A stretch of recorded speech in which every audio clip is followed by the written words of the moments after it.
Aujourd'hui, on se retrouve sur un tutoriel de calque avec Luminar Neo. On va revoir les fondamentaux et tout cela juste après le générique. Bonjour à toutes et à tous, mon nom est Dick Knoll. Si vous débarquez pour la première fois sur ma chaîne YouTube, je vous souhaite la bienvenue. Ici, on parle de post-production traditionnelle et créative sur les logiciels de post-production et bien évidemment, on parle de photographie en règle générale.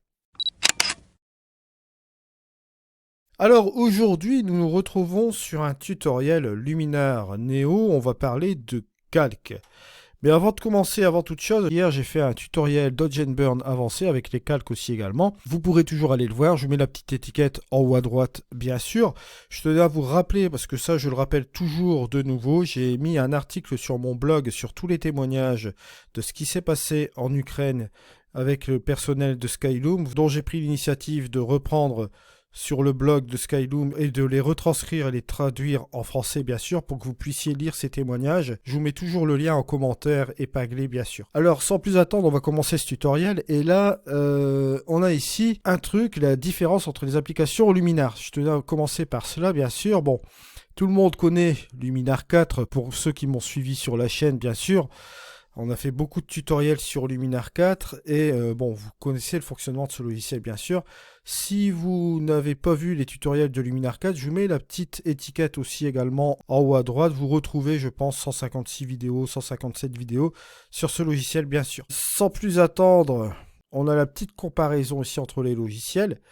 Attention néanmoins, nous sommes sur la version Luminar Neo 1.0.4. Donc, ce qui est annoncé ici, vous avez une partie qui a été réalisée dans le logiciel, bien sûr, mais vous allez avoir des mises à jour qui vont arriver et bien sûr qui vont compléter ce que vous allez voir ici. Mais c'est pour voir la spécificité ici des calques, vous allez voir que ça va être relativement intéressant. Ici, Luminar AI, comme vous pouvez le constater au niveau calque, bon, il y a seulement du masquage local basique pour les retouches locales et vous avez éventuellement l'utilisation d'outils texture pour faire un simulacre de calque dans ce logiciel, bien sûr, avec Luminar AI. Mais c'est pas le principe de Luminar AI, bien sûr. Hein. Je vous renvoie sur les tutoriels aussi également de Luminar AI, avec la petite étiquette en haut à droite, si vous voulez regarder, bien sûr. Et là, on se retrouve donc sur ce Luminar Neo dans la partie calque. On va regarder l'état actuel des choses. On a bien sûr les calques ici, mais on n'a pas encore l'utilisation d'images RAW comme calque. Hein. Pour Luminar Neo, ça je tiens à le préciser, vous avez les TIFF de très bonne qualité, bien sûr. Vous avez également le PNG transparent, vous avez le JPEG, bon, toutes ces choses-là. Mais on n'a pas encore le RAW, mais bon, vous le voyez ici, utilisation d'images RAW comme calque, ce sera prévu sur Luminar Neo. Je vous le rappelle, on est sur la version 1.0.4, n'oublions pas que cette fonction sera ajoutée bien sûr. Et vous voyez qu'on a toutes ces choses-là bien sûr. Bon, dans les outils, vous voyez qu'il y aura des masques de luminosité aussi, masques basés par intelligence artificielle, retrait d'arrière-plan, dépoussiérage capteur, etc. Vous voyez, on a toutes ces choses-là bien sûr. Mais là, on va rentrer dans le vif du sujet tout de suite. Là, je suis dans l'interface de Photoshop. Vous allez me dire, bon Eddy, qu'est-ce que tu fous avec Photoshop? C'est pour reprendre un petit peu la base des calques. Vous allez voir, c'est très simple, parce que je suis obligé de passer par Photoshop pour que vous compreniez bien un petit peu comment cela fonctionne. Je vais ouvrir ici, pour le moment, ici, ce fichier-là.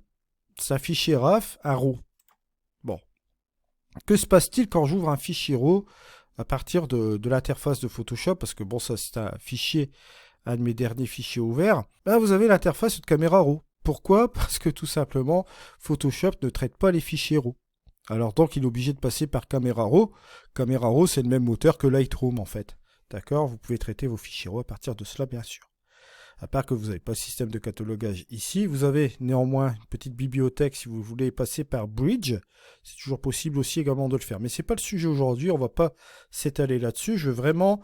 m'attarder à tout ce qui est calque. Pour le moment, on n'a pas encore l'utilisation de fichiers RAW dans Luminar Neo concernant les calques.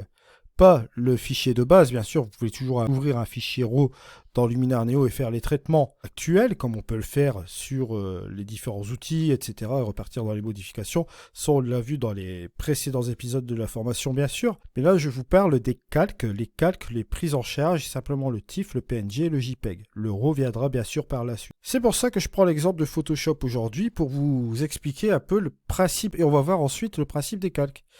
Ici, vous voyez que vous pouvez faire une balance des blancs. Allez, hop, on va prendre ce truc-là ici. Je peux appuyer sur Shift et faire mon exposition automatique. mon contraste automatique, mes tons clairs automatiques, ombre automatique, blanc automatique. Vous voyez, je peux le faire par curseur comme ça, la vibrance en auto, la saturation en auto. Voilà, ça c'est vite fait.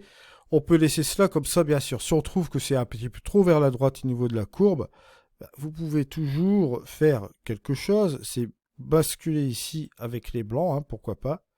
Un petit peu juste ici, et vous récupérez un petit peu de détail. Une fois qu'on a fait cela, on ne va pas partir dans le détail. On peut ouvrir ici cette photo-là en objet dynamique. On appuie sur Shift aussi également. Vous pouvez ouvrir en objet. Ou ouvrir simplement cette photo dans les réglages que vous allez trouver ici. Et c'est là que c'est intéressant. Je clique. Voilà. Faut savoir que dans Photoshop ici, bon, l'espace colorimétrique, on l'a en ProPhoto RGB. Bon, pour ma part ici, vous pouvez très bien prendre l'Adobe RGB sans aucun problème. C'est un moins grand espace que le ProPhoto RGB, mais pour vous donner un aperçu, là j'ai un moniteur professionnel photo, un BenQ, qui reprend ici 99%, on va dire 99%, de l'espace colorimétrique Adobe RGB. Donc reprendre cet espace en Adobe RGB est amplement suffisant. Si vous prenez le ProPhoto RGB, ce sera un espace colorimétrique bien plus important, mais votre moniteur ne sera pas capable de l'afficher bien sûr. Maintenant, ça peut être aussi une idée de laisser le ProPhoto RGB pour l'exploiter, pourquoi pas sur un espace ProPhoto RGB. Mais l'Adobe RGB est déjà de très bonne qualité bien sûr. Vous voyez ici qu'on a en profondeur 16 bits ou 8 bits. Je vous en avais parlé la dernière fois, c'est l'équivalence d'un petit TIFF ce truc-là. Sinon, vous pouvez redimensionner bien sûr cette photo-là, mais bon, on va le laisser par défaut en 24 mégapixels. On va pas faire une netteté de sortie. Et là, ici, vous pouvez l'ouvrir en objet dynamique, j'en reviendrai après. Mais vous voyez qu'ici, vous faites vos paramètres. Il va prendre en compte ces paramètres ici. Si vous ouvrez ici cela, ça va partir dans Photoshop. Et vous aurez ces paramètres-là. Mais vous voyez qu'en 16 bits, ici, en couche 16 bits, 24 mégapixels en bonne qualité ici, vous voyez que ça correspond au TIFF que je vous ai fait voir dans Luminar Neo, bien sûr. Si j'ouvre, regardez ce qui va se passer. On va ouvrir. Voilà, on se retrouve ici. Vous voyez que là, c'est un calque image, tout simplement. Et vous ne travaillez plus sur un fichier RAW. Maintenant, je ferme. Je ne vais pas sauvegarder. Je vais rouvrir encore mon image ici. Je vais appuyer sur Shift. Je fais ouvrir un objet. Voilà. Là, ici, vous voyez que se passe-t-il? On a cette petite icône, là, ce petit schéma qui est là. Si vous faites un double clic dessus, vous revenez dans Camera Raw. Et vous revenez dans le fichier RAW ici original. Ce qui veut dire que là, on a dit les modifications, bon, on s'en fout. Ça veut dire que là, si je souhaite utiliser des calques de réglage au-dessus de cet objet dynamique, je vais pouvoir le faire ici. Si je veux rajouter par exemple un effet de courbe, je vais vous donner un exemple. Je vais prendre ici mon effet de courbe. Je vais augmenter la luminosité ou la baisser avec cette courbe. Là, en l'occurrence, on pourrait la monter ici. Ça va interagir sur ce calque ici de réglage. C'est un calque de réglage ici et non pas sur l'original. Ok? Donc, on va interagir sur un effet ici, bien sûr. Et on n'interagit pas sur la photo, bien évidemment. Ça, c'est non destructif. Je vais revenir sur l'autre façon de faire, comme je vous l'avais fait voir tout à l'heure. Bon, là, on va pas sauvegarder. On va réouvrir, bien sûr. Voilà. Et là, je vais ouvrir simplement avec ce que vous avez vu là, 16 bits, etc. Là, on a l'image qui est là. Ce que je vais faire, c'est un CTRL-J pour dupliquer ici la couche, hein, dupliquer l'image. Là, on va le laisser verrouiller. Et là, on se retrouve avec cela. Bon. Si je veux l'employer sur un calque de réglage, comme tout à l'heure, je pourrais le faire. Ça ne va pas s'appliquer sur l'image, mais sur le calque de réglage. Mais si, par exemple, je veux aller sur mon image, ici, utiliser tous ces réglages, mais directement sur mon image, je peux le faire. Si, par exemple, la luminosité et le contraste, je vais l'employer sur mon image, je le fais directement ici. Je vais baisser ma luminosité. Et si je clique sur OK, que se passe-t-il? Ça va s'appliquer sur mon image, mais je ne pourrai plus retourner en arrière. Et c'est ce qu'on appelle un travail ici destructif, puisqu'on est directement sur un travail sur l'image. Et on n'est pas sur un masque. Voilà. Donc, ce que je peux faire ici, bon, je vais supprimer cette photo-là. Je vais dupliquer celle-ci. On va repartir là. Alors, ce qu'on peut faire, bien sûr, c'est que là, on peut utiliser un calque de réglage. Je vais utiliser toujours ma courbe ici. Et je vais baisser ma luminosité à partir de ce point-là. Comme cet effet est sur un calque des réglages, vous avez un calque ici avec un masque. Vous avez ici un masque ici, juste à côté du réglage. Et là, on va reprendre les bases. Quand c'est blanc, ça affecte. Quand c'est noir, ça n'affecte pas. Et quand c'est en gris, ça affecte partiellement. Et là, vous allez voir, je vais inverser mon masque. Je vais faire CTRL-I. Là, l'effet ne s'applique pas. Pour le faire réapparaître, c'est tout simple. Je vais prendre ma brosse qui est ici. Ou vous pouvez appuyer sur B, hein, c'est pas un problème. On va agrandir cela. Je mets sur la couleur blanche pour faire réapparaître mon effet. Là, je suis en opacité 100, donc 100%. Vous allez voir ici ce qui va se passer. Si je fais hop, un trait comme ça, vous voyez que là, il y a un impact directement dans les nuages. Et là, on est en train de baisser ici la luminosité, ici dans ce masque. Si j'appuie sur Alt ici, vous voyez le masque blanc qui est là. Et forcément, le noir, ça ne sera pas affecté, bien sûr. Donc, tout ce qui sera affecté au niveau de, comment dire ça, de la courbe, ce sera sur cette partie blanche. Ok? Donc, vous voyez un peu la chose. Pour qu'on voit bien la petite chose, je vais aller sur ma courbe, je vais bien descendre ici la courbe pour qu'on voit bien la grosse différence. Je vais ici tout simplement inverser. Si j'inverse, là, cette fois-ci, regardez ce qui se passe au niveau de mon masque. Là, c'est le reste de l'image qui est en blanc, donc il sera appliqué, sauf la partie nuage qui est en noir. D'accord? Vous le voyez là. Maintenant, ce que je peux faire, c'est supprimer cela. C'est ce que l'on appelle ici, ce que vous avez vu à côté avec les réglages, un masque de fusion. Je vais vous montrer encore cela. On va par exemple prendre les niveaux cette fois-ci. Ici, vous avez un masque de fusion, donc. Donc, que va-t-il se passer?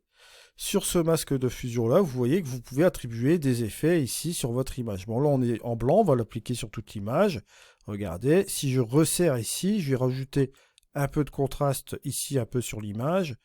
Je vais assombrir ici par là. Bon, là, on est en train de brûler un peu, donc il faut se mettre vraiment sur les extrémités.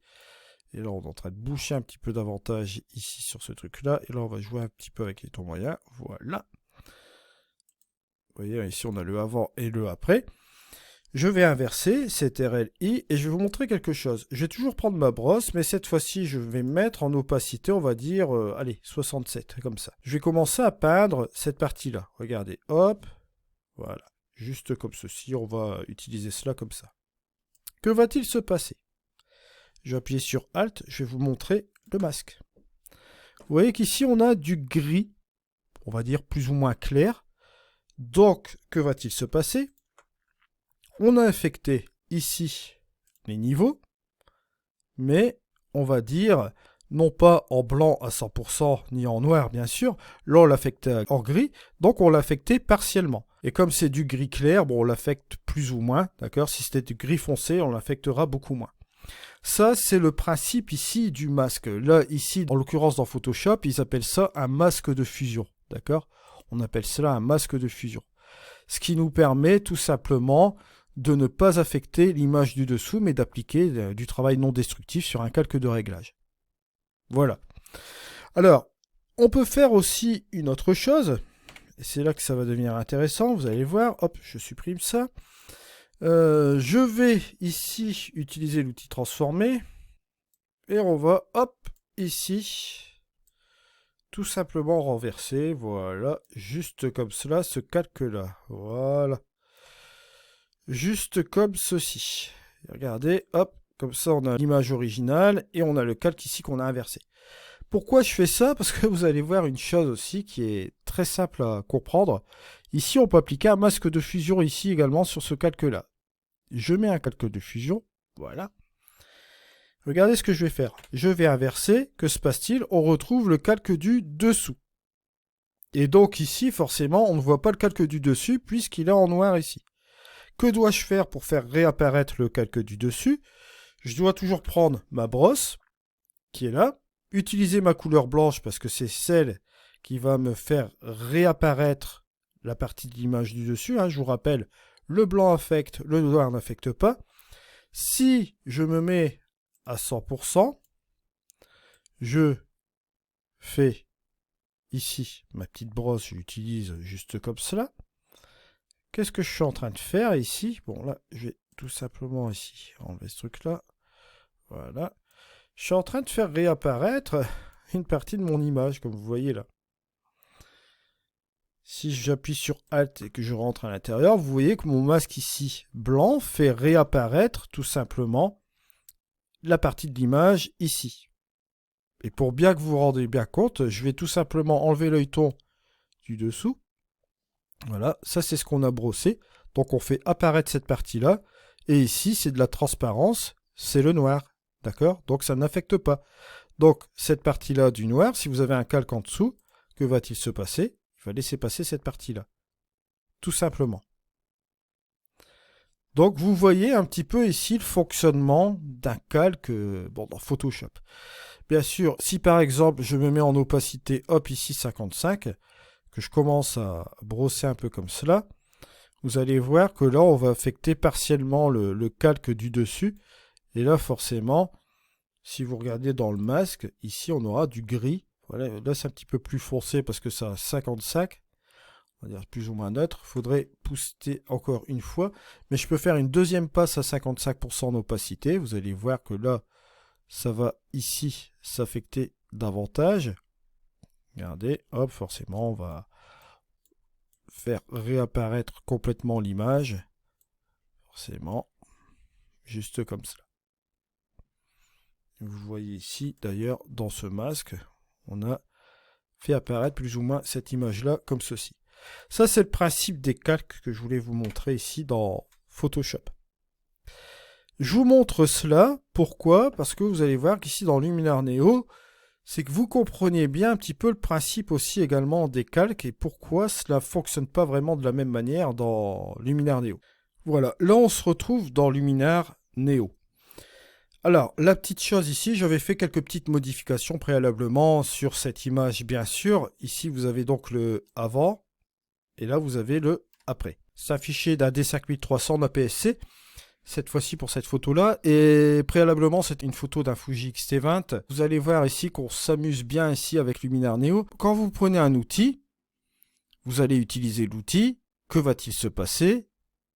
Ça va partir en modification. Et là, on est sur le fichier RAW, je tiens à le préciser.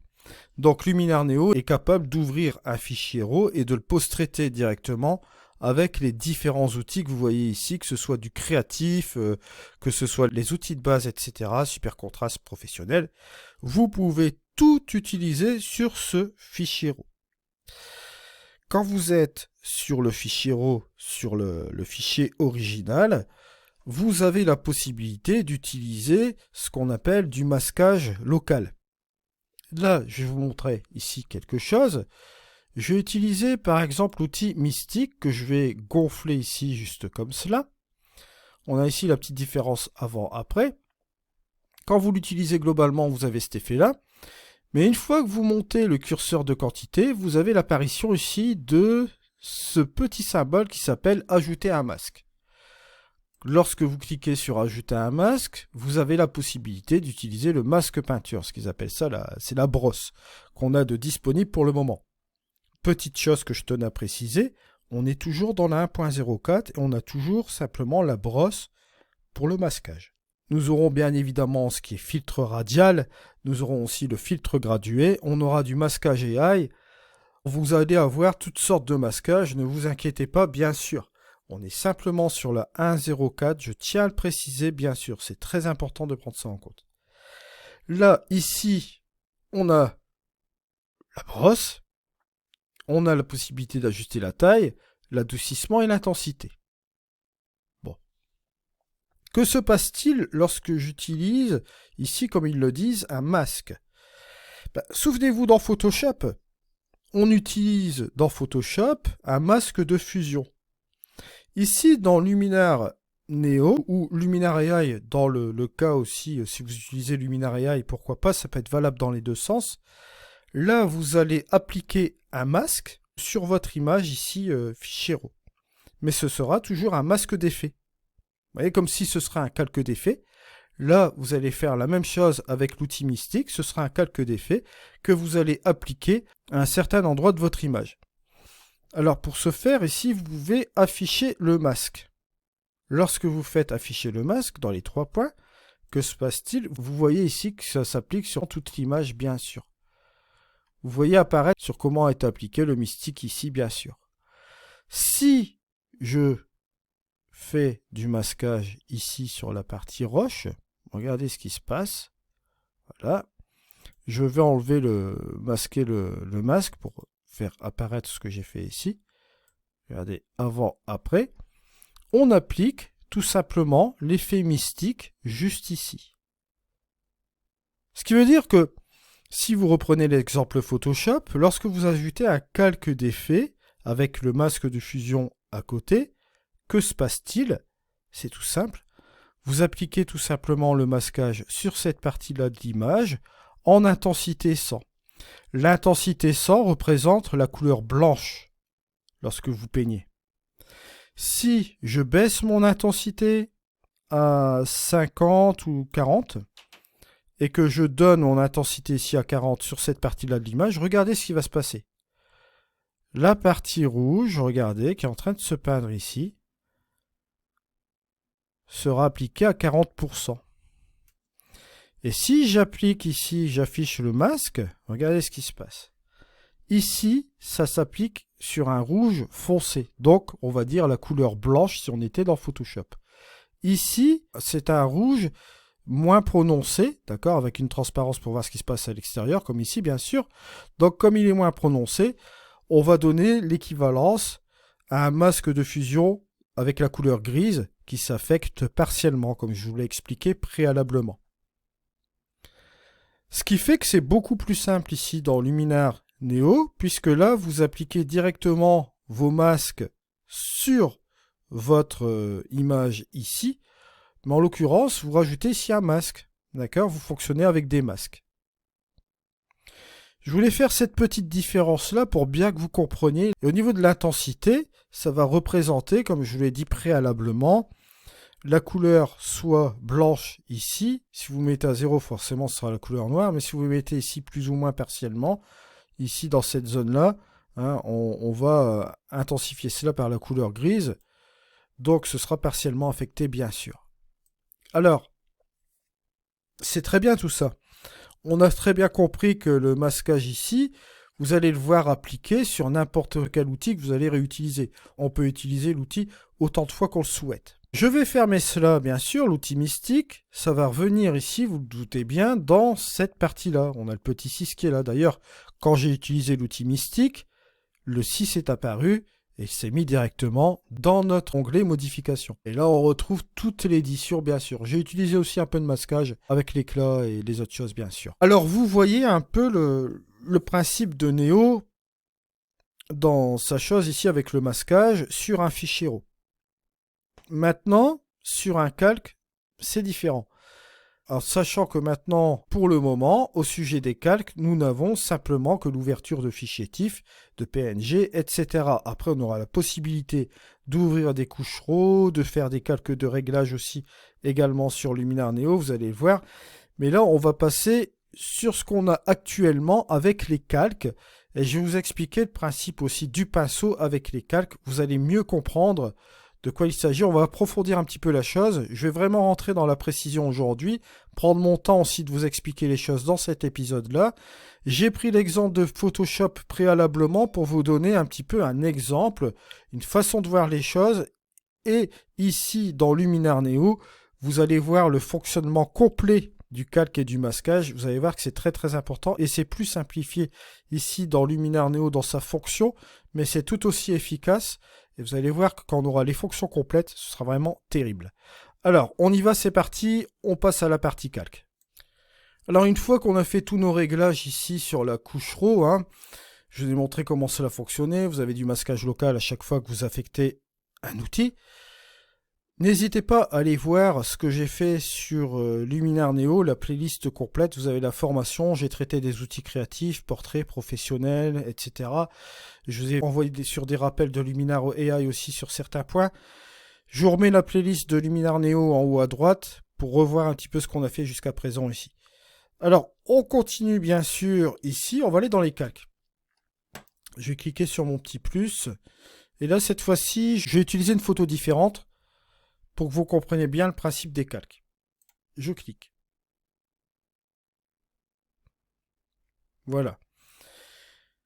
On fait apparaître notre calque à 50%. On a le curseur d'opacité ici.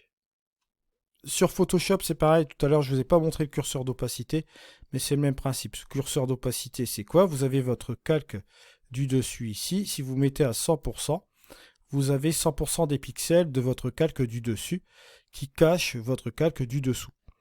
Le calque du dessous, si vous voulez le voir, vous vous mettez à 0. Là, forcément, vous retrouvez votre couche RAW en dessous, ici, que vous voyez là.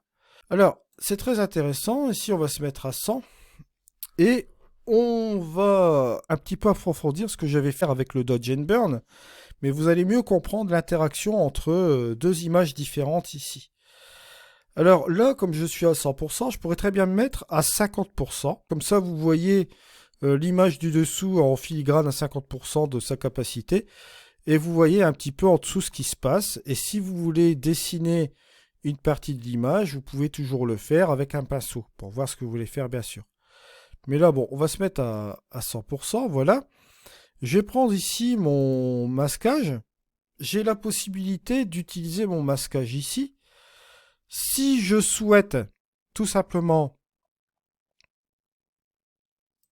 appuyer là, regardez ce qui va se passer. Boum. Je fais réapparaître mon calque ici du dessus, hein, sur l'image du dessous. Le fait d'avoir utilisé mon masque ici, je fais réapparaître mon image à l'endroit que je le souhaite. D'accord? Juste comme cela. Vous voyez?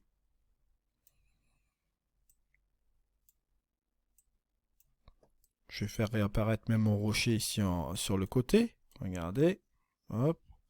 On pourrait très bien aller franchement. Hein. Bon. Voilà. Si je veux ici faire un truc assez spécial, pourquoi pas. Je vais le faire.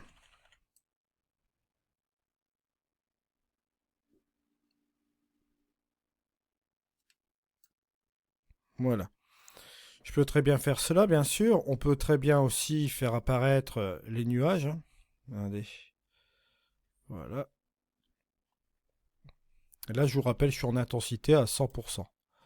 Voilà, on est comme cela. On pourrait très bien utiliser cette partie-là. Voilà.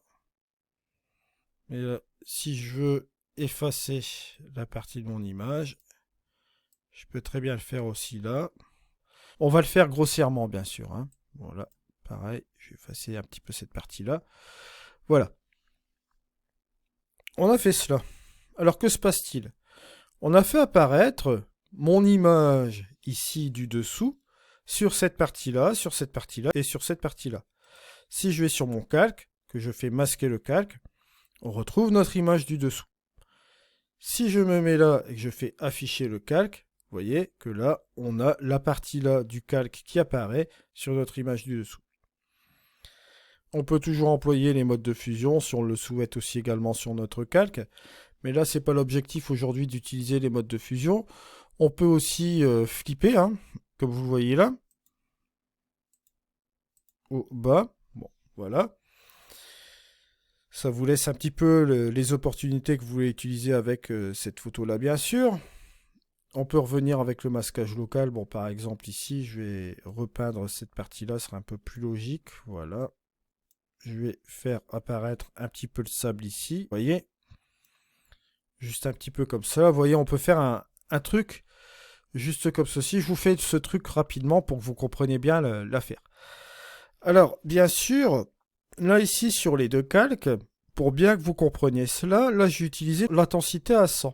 Tout à l'heure, souvenez-vous, quand j'étais dans Photoshop, j'avais le calque du dessus. J'avais repris la même image, mais je l'avais inversée pour marquer une différence. J'avais un masque de fusion à côté. J'étais en intensité 100.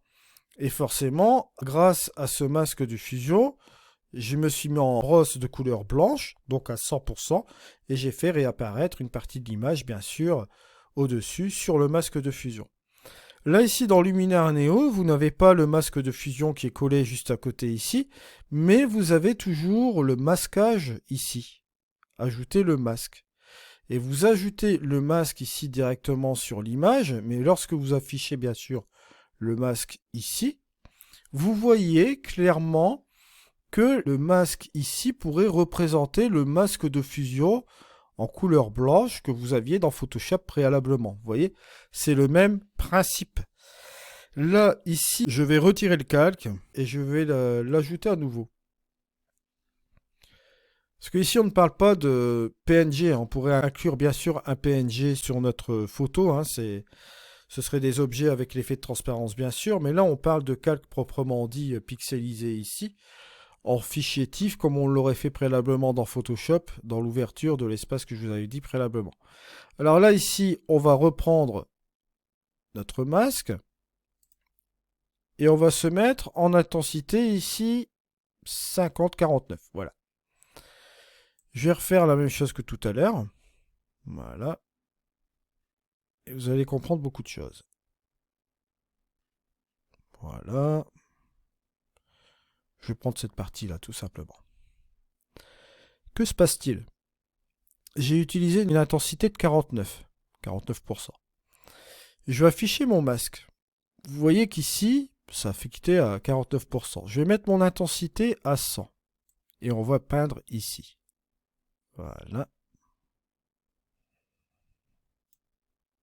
Juste comme cela. Vous voyez qu'ici, le rouge est intense. Bon, vous avez toujours une transparence pour voir ce que vous peignez. Ça, c'est la différence par rapport à Photoshop. Si vous étiez sur un masque de fusion dans Photoshop, vous serez sur le masque de fusion, vous verrez simplement le masque. Mais là, comme on peint directement sur l'image dans Luminar Neo, on attribue toujours un masque, mais vous avez un filigrane transparent, ce qui vous permet de voir ce que vous peignez, bien sûr.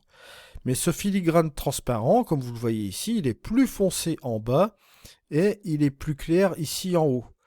Si je masque le masque, pour regarder ce que je fais directement sur mon image, vous voyez que l'apparition de mon calque ici est appliquée à 100%, et qu'au-dessus est appliqué partiellement. Ce qui est appliqué partiellement en dessus, on pourrait dire, par exemple, si l'on était dans Photoshop, on reprend l'exemple de Photoshop avec le masquage, vous serez sur une couleur grise et vous affecterez forcément partiellement cet effet, bien sûr. Si vous êtes ici sur cette partie-là, ce serait sur une couleur blanche sur le masque de fusion, bien sûr, sur le calque. Voilà le principe ici que vous devez comprendre dans Luminar Neo. Vous pouvez prendre même l'exemple avec ON1 Photoro 2022, la formation que je couvre également sur la chaîne. J'ai fait quelques épisodes de masquage. Je vous mets la petite étiquette en haut à droite. N'hésitez pas à aller le voir, il y a beaucoup de choses sur le masquage. Vous comprendrez un petit peu le principe. Principe de calque, de masque, ajustement local, que ce soit n'importe quel logiciel de post-production. En règle générale, ça reste toujours le même fondement. À part qu'ici, vous voyez, on utilise plus un filigrane transparent dans Luminar Neo, plus ou moins foncé, comme vous l'avez vu là, selon l'interaction, bien sûr, de notre photo ici, et de notre calque en l'occurrence. Alors, bien sûr, là, dans Luminar Neo sur le TIFF, ce que je vais faire, bon, je vais tout simplement remettre ça en intensité 100, vous allez comprendre aussi pourquoi je vais faire ça. Ici, on a mis cela comme ça. Chose à savoir. Lorsque vous êtes sur une couche ici en TIFF, vous avez simplement pour le moment l'ajout du masque comme cela. Si je vais ici sur un outil, par exemple le spectaculaire, je vais régler la quantité du spectaculaire. Ça va interagir tout simplement sur la partie de ce calque. Pourquoi? Pour la simple et bonne raison que on est sur la propriété de la couche ici sur notre masque là et on va interagir sur notre masque ici de notre couche là. Le reste ne sera pas affecté bien sûr. Et la petite différence, bon ça va partir en modification.